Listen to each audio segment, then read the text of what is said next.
बिस्मिल्लाहिर्रहमानिर्रहीम। अस्सलाम वालेकुम। मैं हूं मुअज़्ज़म अली। आप देख रहे हैं आपका अपना यूट्यूब चैनल। नाज़रीन, आज की इस वीडियो में आपको बताऊंगा कि 3 कोनों वाली अगर कोई भी ज़मीन है, मिसाल के तौर पर इस तरह का कोई प्लाट है, कोई ज़मीनी रकबा है, आप इसका जो कुल एरिया है, रकबा है, वो आप किस तरह से एकड़ों कनालों में या मल्लों में वो आप किस तरह से मालूम, एग्जैक्ट जो एरिया वो आप किस तरह से मालूम कर सकते हैं। इसके लिए आपको जो फार्मूला है वो कुछ इस तरह का फार्मूला लगाना पड़ेगा। फार्मूला है जी रकबे का formula S into S minus A S minus B S minus C whole square root. ये एरिया का फार्मूला है। 3 कोनों वाली अगर कोई भी शक्ल है या ओब्लीक ट्रायंगल है, उसका एरिया निकालने का ये फार्मूला है। तो इस फार्मूले को हीरोज फार्मूला का भी नाम दिया जाता है। अब इसमें देखें ए बी सी क्या है। जो इसकी 3 साइड्स हैं, तीनों ज़िले हैं, एक को आपने ए का नाम दे देना है, एक को आपने बी का नाम दे देना है और एक को आपने सी का नाम दे देना है। तो यहाँ पर जो ए है वो 260 फुट है, दूसरी साइड जिसको बी का नाम दिया वो 310 फुट है, तीसरी साइड जिसको सी का नाम दिया वो 350 फुट है। अब यहां पर रह जाता है एस। अब एस क्या चीज है? सबसे पहले आपने एस मालूम करना है। एस होता है जी A plus B plus C divided by 2। सबसे पहले आपने ये फार्मूला लगा के एस की वैल्यू मालूम कर लेनी है। तो ए है हमारे पास 260, बी है हमारे पास 310 और सी है हमारे पास 350 तकसीम 2। अब आपने कैलकुलेटर की मदद से इसको सॉल्व कर लेना है। इसको सॉल्व करने पे हमारा आंसर आ जाता है जी 460। तो 460 वो एस की वैल्यू है। अब हमारे पास एस भी आ गया है।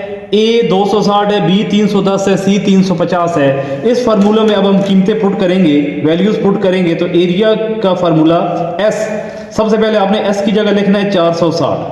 S minus A 460 minus 260। फिर आता है जी एस माइनस बी। एस है 460 और बी है 310। इसी तरह एस माइनस सी 460 माइनस 350। अब हम और इसके बाद ऊपर जज़र भी मौजूद है। सबसे पहले आपने क्या करना है, जो ब्रैकेट के अंदर वाली वैल्यूज है उनको आपने सॉल्व करना है। जिस तरह ये 460 है, उसके बाद ये पहली ब्रैकेट, इसके अंदर है 460 माइनस 260। तो हम इसको हल करेंगे कैलकुलेटर की मदद से। फिर 460 माइनस 310, 460 माइनस 350।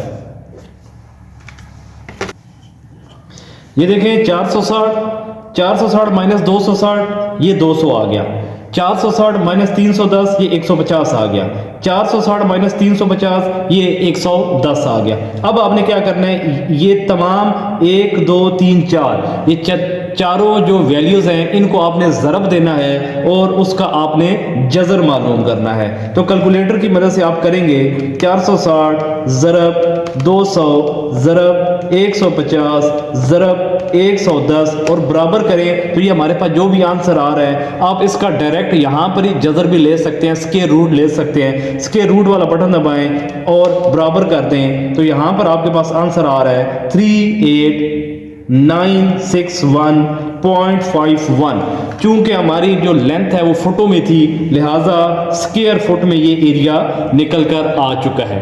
अब आप अगर इसके कनाल बनाना चाहते हैं या मरले बनाना चाहते हैं या एकड़ बनाना चाहते हैं, तो ये चूंकि कनालों में है, एकड़ से कम रकबा है, एकड़ 43,560 का होता है, ये एकड़ से कम है, आप इसके कनाल बना लें। यहाँ पर आप इसको तकसीम करें 54 45 के साथ। तो आंसर डिवाइडेड बाय 5445। तो ये करेंगे तो आपके पास आंसर आ रहा है 7.15। ये कनाल निकल कर आ गए हैं। तो इस तरीके से आप किसी भी 3 कोनों वाली जो शक्ल होती है उसका जो एग्जैक्ट एरिया है, एक्यूरेट एरिया, वो आप इस फार्मूले से मालूम कर सकते हैं।